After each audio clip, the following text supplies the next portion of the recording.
At the end of this video, we'll take a look at MadRamp's innovative pivoting ramp system, the safer, easier way to transport your ATVs and snowmobiles. Stick around. Before we begin, I'd like to give a quick shout out to our friends at the historic Lancaster Motel in Lancaster, New Hampshire. The Lancaster Motel has been serving snowmobilers since the 60s, and they are the perfect eastern trail riding destination for snowmobilers young and old. The Lancaster Motel is right on Corridor Trail 5 in Lancaster, New Hampshire, with plenty of parking for vehicles, sleds, and trailers. Plus, the Lancaster Motel is within walking distance of Crane's Snowmobile Museum, plus restaurants, shopping, entertainment, and more. Click the link in the description to learn more about the Lancaster Motel. Good evening and welcome to the podcast. I'm really glad you're here. We're going to get started here in just a second. Before we do, though, I want to make sure that everything is working properly. If you can see this face and if you can hear this voice, I'm going to ask you to make a comment in the comment section to let me know that you can hear everything okay. Just say, my name is Jim from Saskatchewan, if that's where you're watching this from. So yeah, if you could make those comments for me, just let me know everything is working okay. While you're doing that, I'm going to take care of a couple of things. First, though, I'm going to show you what we've got on the podcast tonight. We're going to do some new things tonight. We're going to be bringing some people on live. In a minute or two, we're going to have Brian Robillard on. He's going to show us his Ski-Doo collection. And then a little later, we're expecting David from OMC Warehouse. And I'm still... I think there might be a little bit of a mix-up. He might have something going on, so we don't have him lined up just yet, but hopefully he'll come on the show here so that he can show us his OMC sleds, parts, and so on. Also, we are doing things a little bit differently this week. I'm having a technical issue with Facebook, so we're only on YouTube tonight. We're on a couple of YouTube channels that I do. Number one, let me find the graphic. Number one is the Wheels, Keels, and Snowmobiles YouTube channel. That's where I believe most of you are viewing this from, because I've been promoting this channel on Facebook to try to get some of my Facebook viewers to come and join us on YouTube. Also, this is airing on the Backcountry Journal YouTube channel, which is another YouTube channel I do. And I haven't been promoting that one as much, but hopefully we'll get a few viewers from there as well. Let's check the comments, see if people can see us and hear us. Jeff Nix says, yes, he can. Brody also can hear, and he is from Henderson, Minnesota. Outstanding. I'm glad to hear we've got a good connection. Let's switch screens here. We're about to bring Brian Robillard on. Let me see if I remember how to do this. He should be one click away here. 2 clicks. Hey there, Brian. How you doing? Good. How are you? Good, thank you. I'm really glad you're on tonight. Me too. Thanks for having me. Well, cool. Go ahead. So this right here is my 1987 Ski-Doo Citation. It was inherited from my grandfather. We used to ride around the fields on it when I was younger and everything, and I used to actually ride around with my grandmother on the back because she was too afraid to drive it. Nice. Yeah, we used to just drive around the fields here at my grandfather's house, which is actually the property I'm at now because my parents purchased it. But I had been interested in going to the vintage snowmobile events. Last year was the first year I was actually able to attend them. And I talked to my grandfather previously about bringing it, and he said, "Oh, I don't care. It's your snowmobile. Do what you want." Sure. So the next day I saw him, he started asking again, "Hey, so you're going to bring the snowmobile to the show?" I'm like, "I don't know, Grandpa. Just talked to you about it yesterday." And he kept that up for a couple more days. So I decided I was going to bring it no matter what. And a few days after that conversation, he actually passed away. This was in January of last year. Yeah. And then I went to the Crane show in February, the first weekend of February. And luckily, I was able to attend that, and we all had a good time there. And more than grateful that I was actually able to get second place in my class. Wow. So that's amazing. So I'm sure he's looking down on all of that and being very proud of you, I would imagine. I sure hope so. Yeah, for sure. Now, Brian, before you continue, one thing I forgot to do is I wanted to ask our viewers to comment on this. If they have any questions for you or comments about the sled, or I'd like it if they could let us know whether or not they can see your sled. So anyone viewing this, if you could comment, we would really love it. And yeah, continue, Brian. I didn't mean to cut you off there. Please continue. Oh, that's okay. I'll actually do a walk around to the sled just so everyone can kind of see it right now. Like I said, the 87 Citation has never been restored. Nothing's ever been changed on it. It's all original except the windshield, which I ended up breaking when I was a kid. I drove into one of the apple trees. Oh, no. So we did have to replace that. But besides that, everything else is fully original on it. Nice. We can just walk around and show you guys the sled. Let me I can actually open the hood for you. Yes, please do. But yeah, nothing's been painted. It's just been cleaned up, polished. Yeah, that's very common for the Citations. You can actually see where you get the burn mark on the toolbox cover. Yes. But yeah, and then I don't know why, but my grandfather had that little piece of tin over the exhaust. Sure. Yeah. I left it there just because it's something that he put on. He was very influential in getting me into the snowmobile. So Nice. actually, I got his first snowmobile also, which is a 72 Elan. I started riding that here at his house probably around 4 or 5 years old. So he and my father got me into the snowmobiling at a very young age. Nice. And I've definitely been hooked on it ever since. Awesome. Now, were they brand loyal to the Ski-Doo brand, or is that just coincidence that they were both Ski-Doos? Or they preferred the Ski-Doos, but my grandfather had the 72 Elan, 250 single cylinder, and then he ended up purchasing this 87 Citation.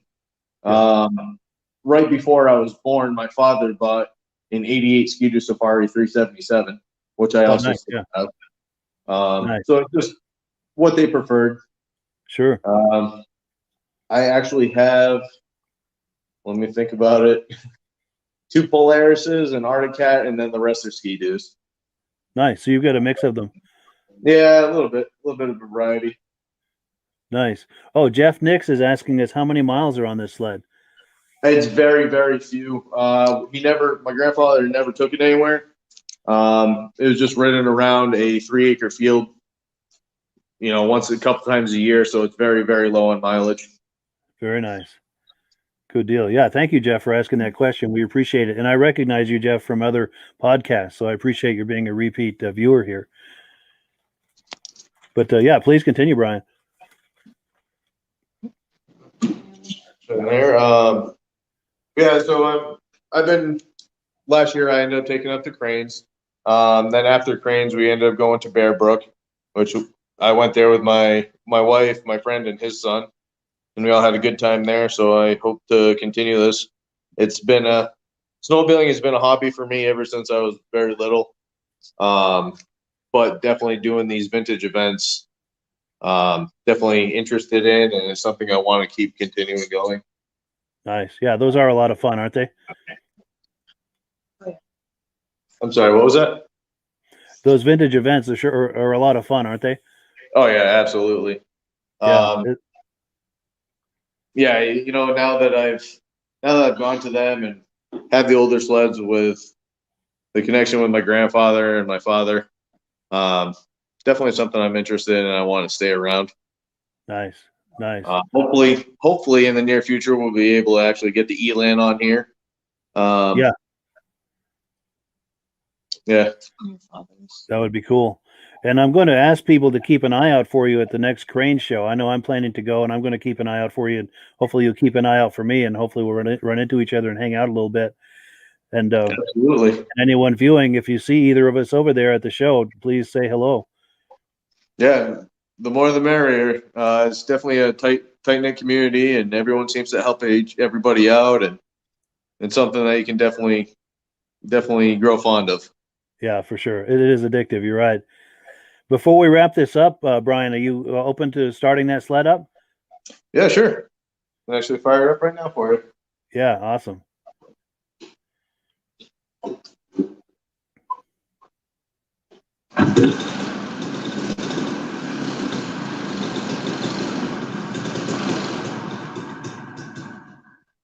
It's a little cool. Sure. No, that's cool. Yeah. If you'd like, do you want me to fire it up again, or? Yeah, if you feel like it. Yeah, and Outboard Marine is on here. He says, "Nice ski-doo, Brian. Thanks for sharing." So you're getting some comments here.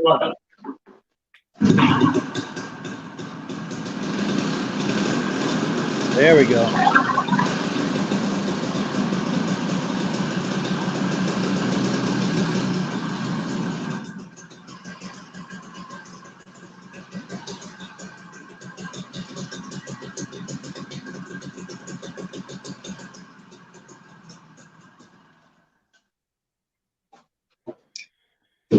Good deal. Well, good. Yeah, I really appreciate your coming on, Brian. That's really fun to see that, and I hope you'll come on again and show us that Elan at some point and some of your other. Thank you very much for having me on and making me a part of this, and I definitely look forward to more in the future. Good deal. Yeah, I appreciate it, man. We'll be in touch. All right. Thank you very much. All righty. We'll talk to you later. Bye-bye. All right. Take care. All right, yeah, that was Brian Robillard, and thank you so much to Brian for coming on here live. He is our first live participant in this podcast, and not our last for sure. And I'd like to have him on again real soon to show some of his other sleds. But let's take a look now at. I see a message here from Brody, which I'm going to bring that up, Brody, a little bit later in the podcast when we talk about events, because we're going to be talking about some cancellations. There we go. So we are on the menu here at item number 2. We're going to be doing some show and tell, looking at some images submitted by viewers. The first one we have is from none other than Brody that I was just speaking of a moment ago, Brody Messner, a John Deere 300. And then we got another image from Kevin Blessy. Kevin's a regular on the show. I hope he's on here tonight. If you're on here, Kevin, please make a comment so we know that you're here. This is a Super Brute Alouette. And I was asking Kevin if my eyes were playing tricks on me that looked an awful lot like a Rupp. And he said that Rupp at some point purchased Alouette and they were sharing platforms. So yeah, we thank Kevin for that image. So where are we in the program here? Just trying to get everything. That's what I was trying to do right there. And I thank you for joining us. So let's look at the menu. I was expecting David from OMC Warehouse. He still may come on later in the program. And if he does, we'll bring him in live. But let's move on now to the next segment of the program. And then we're going to talk about that event, Brian, that Brody was talking about, because I've got another event I'm going to talk about, and we'll discuss those all together. So let me queue up our next segment here. We're going to go now to Lancaster, New Hampshire, back to September, a few months ago, when the Eastern Snowmobile Racing Hall of Fame held their induction ceremony. So this is just a few months ago, and we're going to watch Paul Lamontagne, one of the great racers of the East and the Midwest. He was a factory racer for Rupp and some other brands. We're going to watch him now being inducted into the Eastern Snowmobile Hall of Fame, and then after, I've got some interview footage that I was able to get with him at the after party over at the Lancaster Motel. Without further ado, let's take a look at Paul. Our next inductee is Mr. Paul Lamontagne. You can stay seated, Paul. I'll just read this. Paul Lamontagne, inducted into the Eastern Snowmobile Racing Hall of Fame 2020. Paul began racing snowmobiles in 1969 for a Rupp distributor, the Harris Company from Portland, Maine. Get in there so I don't get you back. He won both cross country and in Mod 1 at the 1969 Lakes Region Open in Wolfboro, New Hampshire. Paul grabbed a first place win in Mod 2 at Berlin, New Hampshire in 1969. He received a full sponsorship from the Bardol Oil Company for the 1970 season, racing Rupp snowmobiles. At the 1970 Maine State Championship, he won first place in both the cross country and in Mod 4. Paul broke through Timberland Machines Incorporated Sea of Yellow by winning in Mod 3 with his Rupp at Bangor, Maine in 1970. At the 1970 Lancaster Grand Prix, he took first place in the cross country and first place in Mod 2. Grabbed first place wins in both the 440 stock class and in Mod 2 at the 1970 Pennsylvania State Championship. Paul not only began racing chaparrals for Nelson, a small company from Portland, Maine in 1971, but helped to set up over 30 new dealers. In 1974, Mercury shipped him 2 brand new snow twisters. He went undefeated in both classes and was a shoo-in for the World Series, but was involved in a horrific crash at Boonville, New York, breaking both legs, an arm, and needing multiple skin grafts. Paul came roaring back in 1975, winning 5 out of 6 races at the season's first event in Jackman, Maine, against hundreds of top New England drivers. He won most points and the championship. With nothing more to prove, Paul retired at year's end. You know, these records that we've got here don't tell half the story of a lot of these races. It's all that we can find. Paul Lamontagne certainly won more races than what we've got here. And all of these guys did a lot more in snowmobile racing than what we've got on these plaques. It's just what, it's 50 years ago. So a lot of records were lost. Paul Lamontagne deserves to be in this Hall of Fame, and here he comes right now. Come on, Paul. You're too late.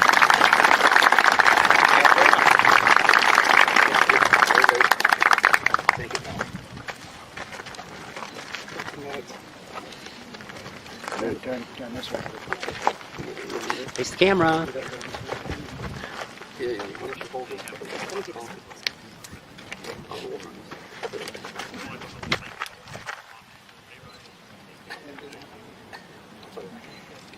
Thank you. Good job, Paul. I got him.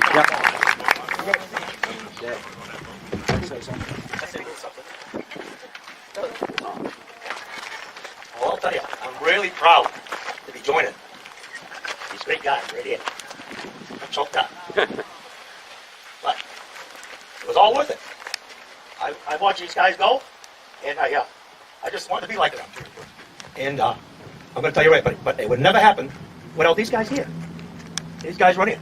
Paul and Ed and the group. Of course, Mr. Gordon took my lines. He sent everybody here. But anyway, it's such an honor, to be on that wall with all you folks. And I'm going to tell you right now, it was worth every minute. Every minute. And I'm going to tell you right now, there were times, when you think, well, is this worth it? But I'm going to tell you right now, if I was to know what everything I've done, I'd still do it. And all I can say is I'm very grateful. And I got a little story to tell you. And I'm going to start right now and do my little buddy over there. And listen to this one. You're going to love this one. When I started racing, I was 5'4.5". Okay? And after 12 years of racing, I was 5'3.5". Well, you probably all realize this, but I used to love those cross countries.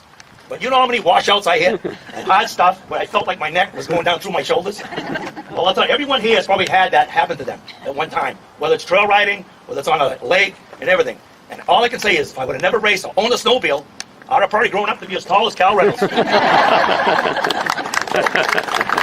want to thank everybody, and I'm very proud to be in this group. And thank you very, very much. Thank you, Paul. Very nice. Class act. Thank you, Paul. Cal, did you lose any height?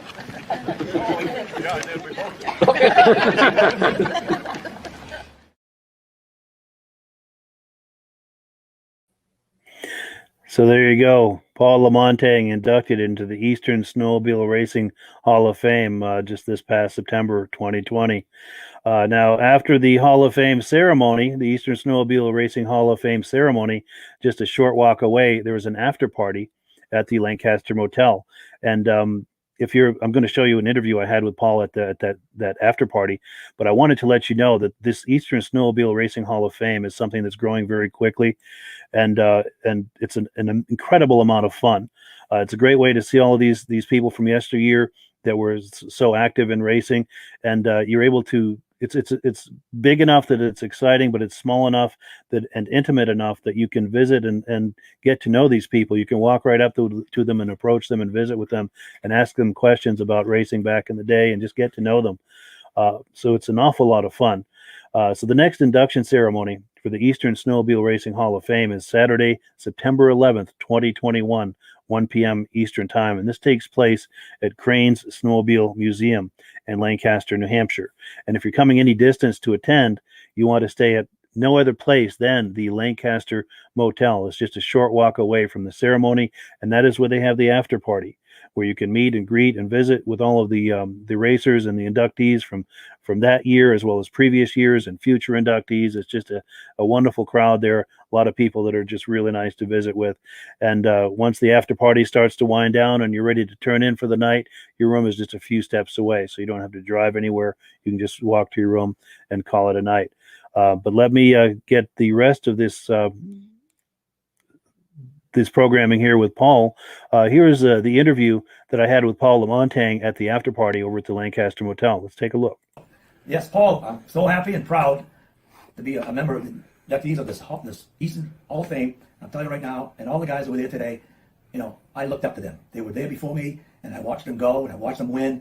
And I told Bruce Dunham today, my first race, I was 15 years old, and I went to a race in New Hampshire with an old Polaris, and I went out there, and I looked at all these tractor-trailer trucks and equipment, and it just gave me the bug. And I was fortunate enough. I had an old Polaris, 372 Hilo. It had a flip seat for the belts and the tools. And I got the first race was a cross country, and I actually won it. I actually won it against the Timberland crew and everything. Nice. But it wasn't a fast machine, but it had cleats, and there was a lot of snow. They had a snowstorm, Yep. So I had the advantage. So while the skidoos were spinning through the woods and everything, my big long track was digging and going. I'm just going, flying around and having a great time. But the funniest part was, the oval was next. About 3 hours later, I got in the oval with the same guys, and first thing you know, they're gone. They almost lapped me. In 5 laps, they almost lapped me. That's how slow the Polaris was. So I said, Jesus, I got to get another sled. I'm going to get a skidoo or something here. Yeah. So then at the end of the day, they had jumping. So this was my father's trail sled.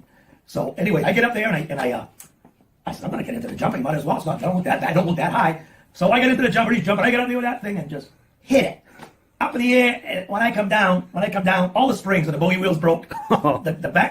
The backrest where my mother used to sit on the back, that broke off, but the only thing that was holding it was the wire from the snowmobile. Oh, God. And then back then, those Polarises has these cleats to pull the hood out. Yeah. The cowl flew off, everything. And you know what I got for it? I won a little trophy, right? So on my way home, I got a flat with the trail. My father don't even know now. I took this machine to a race. It was my first race ever. I broke, spindle broke, lost a bearing. Now I called my father. I go into this guy's house with no cell phones. Hey, Dad, I'm in New Hampshire. He drives up. He says, what are you doing? He says, I went to race today. He says, you did?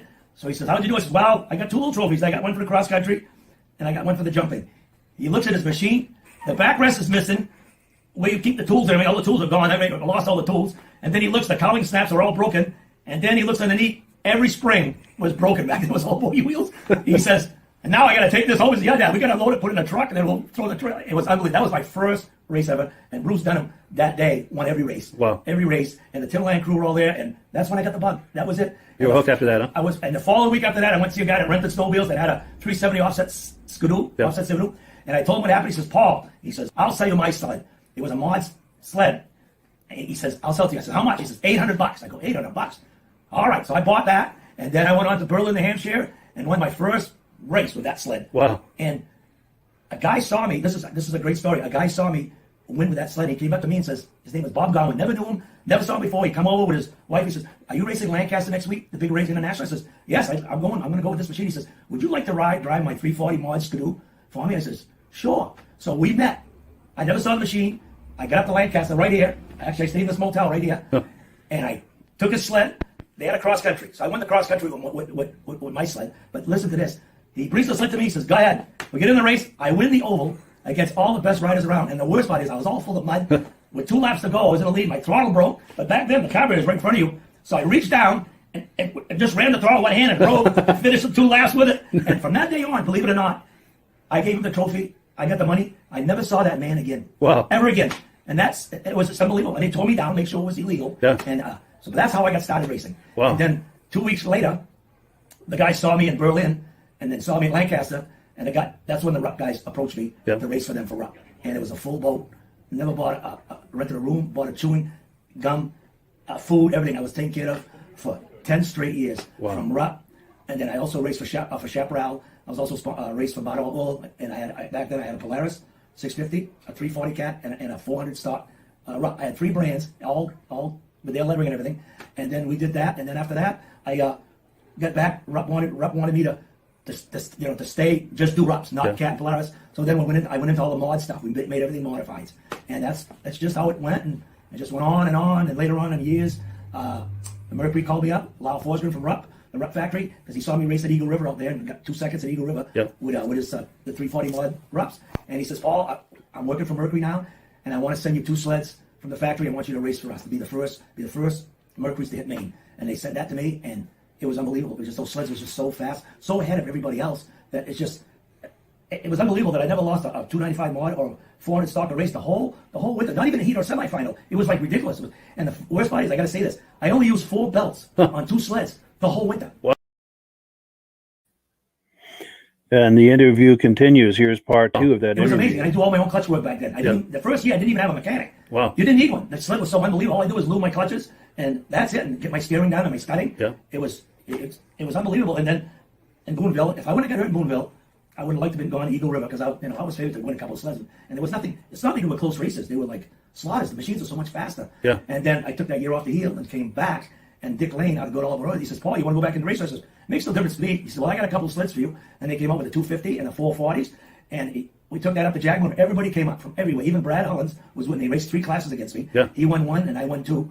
And that's how we met and became friends. And it was fantastic. And then I won 5 out of 6 features. And people looked at me saying they never thought I'd ever race again, because I had to take a whole year just to heal my legs and my shoulders and arms.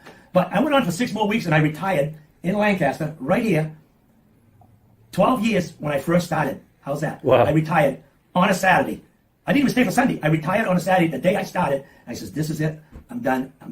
I had another child coming. I was building a house. I had a fuel oil business. I just didn't have the time anymore." Yeah. And I says, "This is it." So, but after that, between you and I, I've been still snowmobiling for the last 22 winters. Nice, recreationally.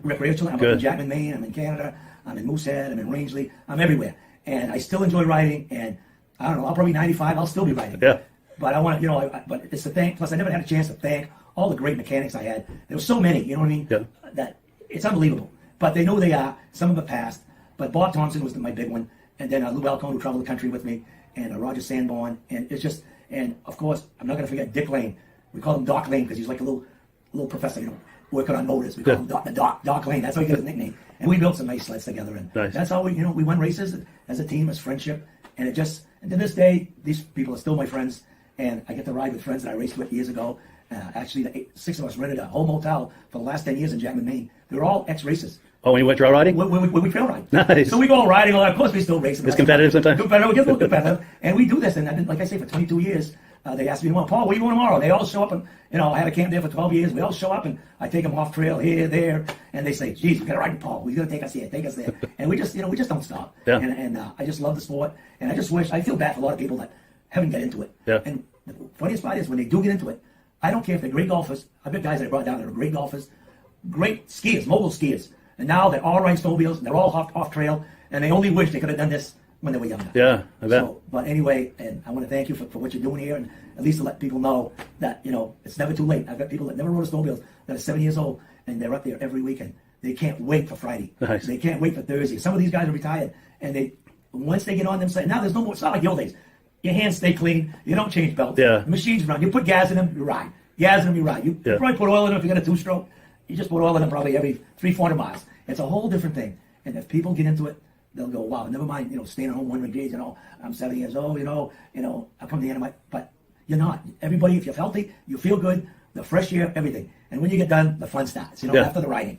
And, but I'd like to see more people, get into it. They don't have to race, but just get into the sport, and they're going to say, wow, what have I missed? And they'll be there, and they're going to say, this is unbelievable.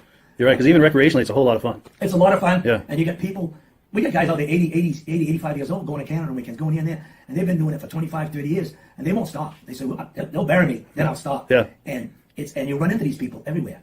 And like I say, the equipment, everything's warmer now, handlebars, yeah. the seats, the clothing, the suits, the equipment. Yeah. It's not like the old days. The old days, you worked on them for 3 hours, you rode them for one. Yes. And then you come back, you're frozen. Yeah. You know what I mean? This is a whole different, and so this is what this interview, I'd love to see more people get into it, and you're never too old. And I'm going to tell you right now, and I'm going to tell you what I've noticed, all these young guys, 20, 21, 20, up to 30, they've all given up different sports just to do off-trail snowmobiling now. That is the biggest coming thing. Yeah. With their GoPros and everything, they go up into the woods, they're in snow 4 or 5 feet, and they're taking pictures of each other, going climbing mountains. And they love it. And these guys are all great skiers, they're all good athletes, and they said, man, this is where it's at. So now everybody's buying these 3-inch paddles, 153-inch tread, and they go, this is the light, and they're up on top of mountains going, are you kidding me? There's nothing better than this. Yeah, it's so I amazing. love to see the new young generation. And they don't have to race because they're doing it amongst themselves, climbing, playing. So they're getting a thrill, and they're filming everything. Everything's filmed. So, and they go back at night and they put it in, and they watch each other guy bury his sled. And this. But anyway, this is one interview I'm glad we've had, and I just hope more people get into it, especially the young kids. The legendary Paul Lamontagne has been inducted into the Eastern Snowmobile Racing Hall of Fame, and I very much encourage you to come and join us for the next induction ceremony of the Eastern Snowmobile Racing Hall of Fame. It is so much fun. You get to meet and greet these people, get to know them, and inductees from previous years and future years are there, as well as, of course, the inductees that are being inducted that day. It's at Crane's Snowmobile Museum. You can go in the museum, walk around and check out all the sleds, and then it's just a short walk to the Lancaster Motel right after that, where they have the after party. And again, you're able to visit and meet and greet and get to know these racers and ask them questions and visit with them. It's just an amazing time. And if you have any interest at all in vintage snowmobiling or any interest in racing from yesteryear, it's a don't miss event. It's I don't know. I just can't say enough about it. I have just a really good time every time I go there. Now let's move on to the next segment of the program. Let's see where we are on the program here. We're at number 5, upcoming vintage snowmobile events. Now, our friend Brody had made a comment about a Midwest ride-in. This is in Elk River, Minnesota. That event has been postponed until 2022, so they're not going to have it this coming winter. He said, look at Midwest Ride-In. They have a Facebook page. Search for Midwest Ride-In on Facebook for more information. And that, unfortunately, is the case for a lot of upcoming events. Before I switch to the next one, hello, everyone, from James Logana. James and Judy Rinaldi, great job, Paul. Excellent. Well, thank you for checking in, James. So let's go back to this other event that has sadly been canceled. This is one of my favorite events. This is the event. I'm going to run some footage. Let's see if it'll let me talk. And I'm Matt Trask from Corinth, Vermont. We got a 70. Whoops. That was the wrong wrong video. Let's try this one. Okay, so this is footage from the Washington Snow Flyers Vintage Snowmobile Rally in Washington, Vermont. This is footage from last year. This is one of the better shows in New England. And they typically have it on the first Saturday of January every year. And I've been in touch with them this week, and they informed me that they're not going to be having it this year, which is really sad because it's a great event. But with everything as crazy as it is, I understand why some of these events are being canceled. That being said, there are other events that are not being canceled, and we want to make sure and patronize those to the best of our ability, and to be safe at the same time, which is a delicate balance, but I believe it's possible. And we'll be talking more about some of those upcoming events on future podcasts. But one of the other things that I wanted to show you is my fancy schmancy. Let me try to get this on the camera. Check out my new hat that came in today. I ordered that a little while ago, and it came in today. It's got my logo on it. and I'm really pleased with it. Now, I've also got some mugs coming that are going to be really nice looking, and at some point, I wish I would have had my act together enough to do this for Christmas so people could buy these to give to people as Christmas presents, but I just the timing isn't going to happen this year. But I am going to make these hats and some really nice mugs available for people to purchase. I'm going to put together a package where you can buy a mug and some DVDs and a sticker, or a hat and some DVDs and a sticker, or a mug and a hat and some DVDs and a sticker. Put together some packages that people can buy and make them available. It's still a few weeks out. It won't be until into the new year that these are available. But if you're curious about getting a hat like this, or one of the mugs, which I'll hopefully have on here next week to show you, leave a message, leave a comment in the comment area. Let me know whether or not you're interested. And there's another way to comment. Send me an email at this address, and I can send you an email once I'm ready with these packages, and I can let you know about it. So you can purchase one if you'd like to. So that's my email address there, Vintage Snowmobile Lovers @gmail.com. If you'd like to get a nice hat like this with a couple of DVDs and a sticker, and maybe even a mug, I'm going to have some packages available for you in the new year where you can do exactly that. I'll get a bunch of these hats printed up, as well as some mugs, and we can all be sporting them at various events. All right, what is next on the podcast? We have a Puma 793 that Brad Curtis shared this video with us. This is a video, I believe, that is from his YouTube channel, and this is his brother riding this sled. So let's take a look at this footage from Brad.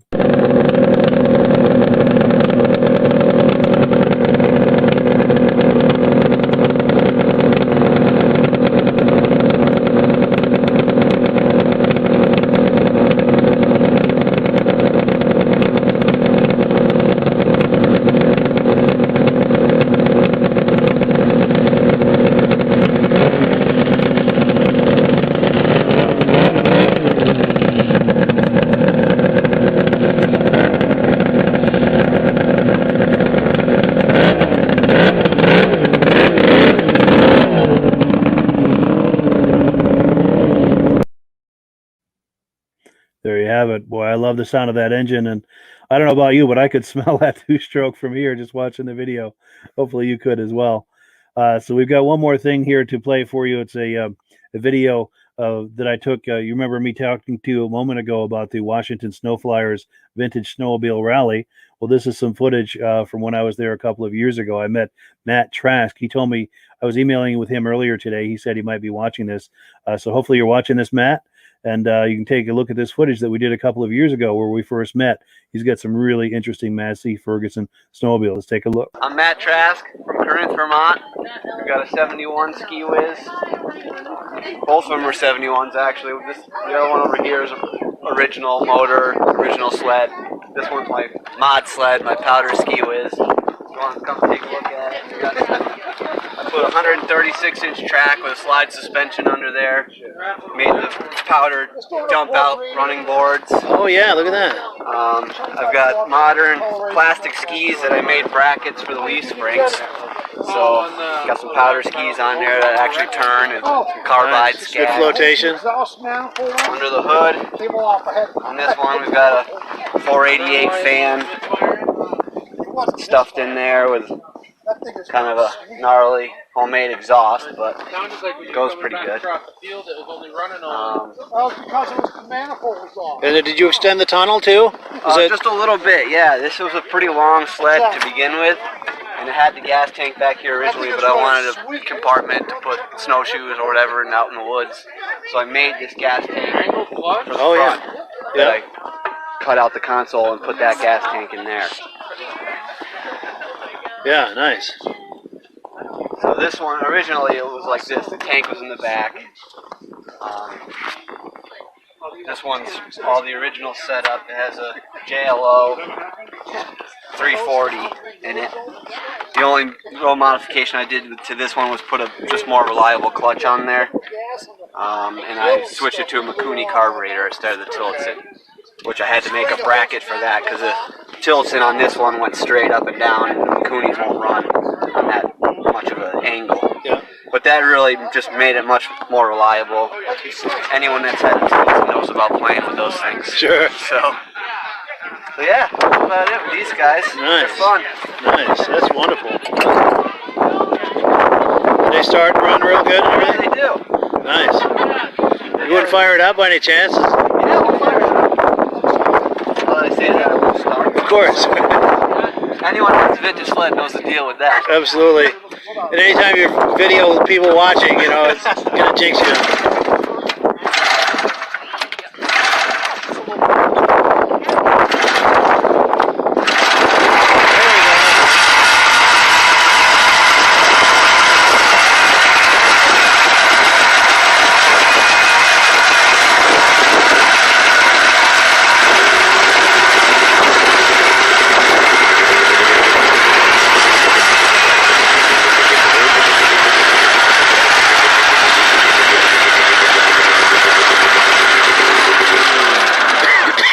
Nice, that's awesome. Thank you so much. No problem. You want to hear this one? Yeah, absolutely. This one's a little louder. All right.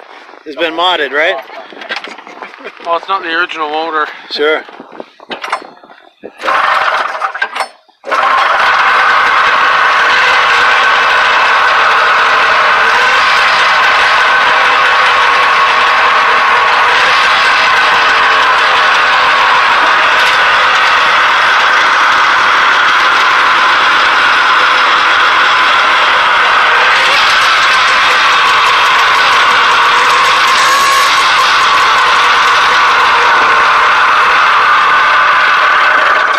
Nice. It runs. I like the sound of that. You can tell it's tuned. Yeah. That's good stuff.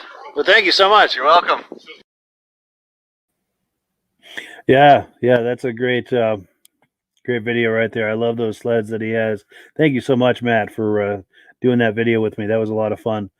But yeah, the time has come to wind down the podcast. So we're going to do exactly that. I thank you for viewing, and thank you also for following me over here from Facebook over to YouTube. I really appreciate that. Things ought to be back to normal next week. And I thank you for your patience with that. And we will look forward to catching up with you next week. Before we close, let's take a look at this video from the folks at Mad Ramps.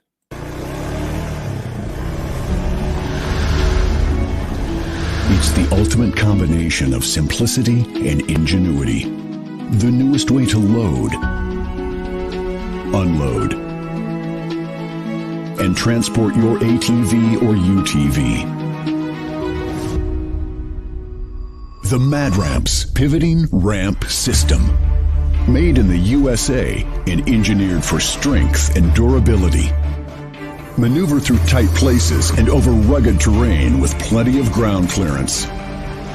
No licensing, no ongoing maintenance costs, and no storage hassles like trailers. Won't slip or move like conventional ramps. Free up more cargo space in the bed of your truck. Securely connects to your truck's receiver hitch. Easily extends for safe loading and unloading. Seamlessly retracts for highway and off-road travel. DOT approved in all 50 states and Canada. Quickly disconnects in under a minute. A unique space-saving storage system. The Mad Ramps Pivoting Ramp System. Go farther. Go faster.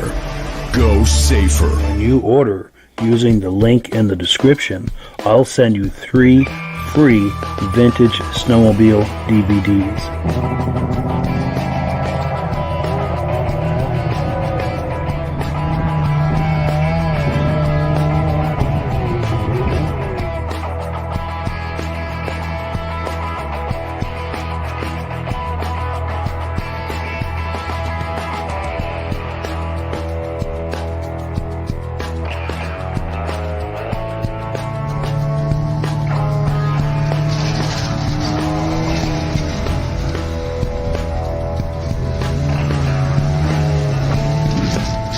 When you order using the link in the description, I'll send you 3 free Vintage Snowmobile DVDs.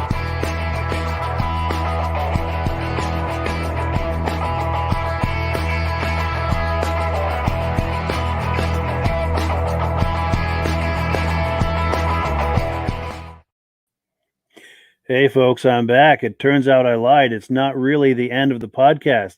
Our friend David from OMC Warehouse is about to come on. Let's see if we can get him on here. How you doing, David? It's a little staticky. Can you hear me? Yeah, I can hear you fine. Can you hear me okay? All right. How you doing, bud? Doing well. I'm glad you came on. This is great. Good. This is Sorry great. I'm coming on a little bit late here. Oh, no worries at all.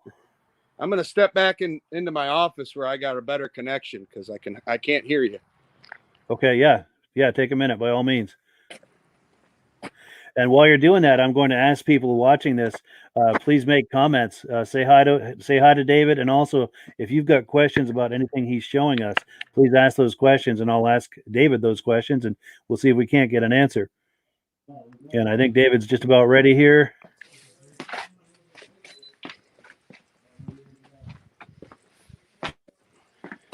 We'll give him a minute. Okay, here we go. Let's bring him on. All righty. This is David at OMC Warehouse. Take it away, David. Hey, you guys, the sound quality for me is not very good, so it's very staticky. But I'm just going to do a walk around of my store here, which don't look like much of a store because it's a mess. But if you got a Johnson, an Evinrude, or an OMC Snow Cruiser, I can assure you I have what you're looking for. And for you other vintage snowmobile guys, I might be able to help you out too, because I got parts for other brands, but my focus is Johnson Evinrude. This is David DeGhetto at OMC Warehouse, which is also Trackster Supply. I started that business 2 years ago just to give more recognition to the fact that I have a huge supply of parts for Cushman Tracksters as well, which I'll show you what one of those is here in a minute. We'll go back out to one of my shops. I must have 9 buildings here. Wow. I'm in Highland, Michigan, and been in business here since 2010. As you can see here, got a little bit of everything.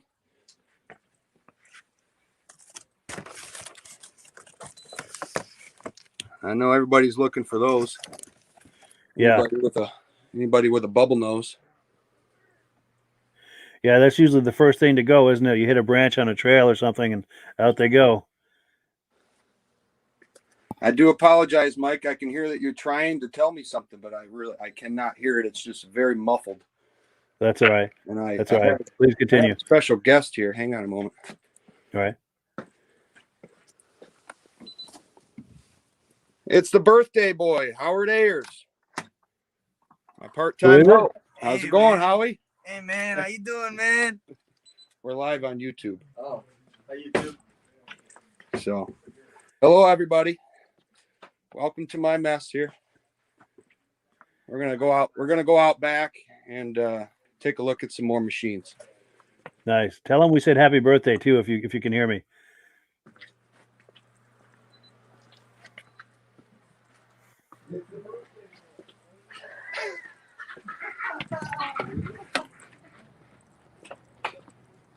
Okay, you guys, I hope you're still with me. Yes, yeah, we can see you and hear you fine. This is 1972 Johnson ski horse wide track, 30 horse, that I just picked up from my storage unit up north, which has, I want to say, it did have 31, and now there's 30 snowmobiles left up there. And I'm kind of just plucking them one at a time, bringing them back here where I can clean them up, fix them up, and list them for sale. No heat or lights or anything in the storage up there. It's just storage is way cheaper in northern Michigan, for those of you that don't know. Sure. It's all original. Most of my machines are. That's kind of what I'm after. That's what I buy. As far as restoring them goes, I'll basically do everything but paint. I'll freshen up bad looking parts with some new old stock. I will be listing this machine for sale probably in the next couple of days. I did just list a 72 ski horse that sold last week. This is not the same one. It is a different one. I have 4 of them. So I got 3 more to sell. This is what I was talking about earlier, Cushman Tracksters. This Yeah, I one like just those. sold to a guy down in Virginia, and he's picking it up week after Christmas. It's ready to go. He just needs to put the new gas tank in it, which goes right there. Nice. These are pretty neat machines that are used just as much for work as they are for pleasure. They'll get you anywhere you want to go, through the swamps, up the mountain, through the snow. Okay, you guys, we're going to go back into my office here, and why not? We'll start up one of those ski horses. Yeah, please do. Hey, Howard, come give me a hand. Hold the phone. How you doing, buddy? All right. How you doing?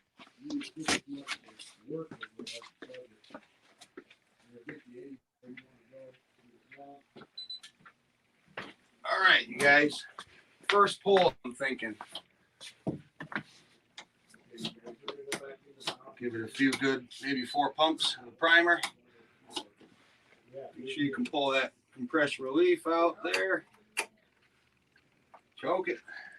One more prime for good measure. Here we go.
Yeah, we're all Still see me? we're all dead now.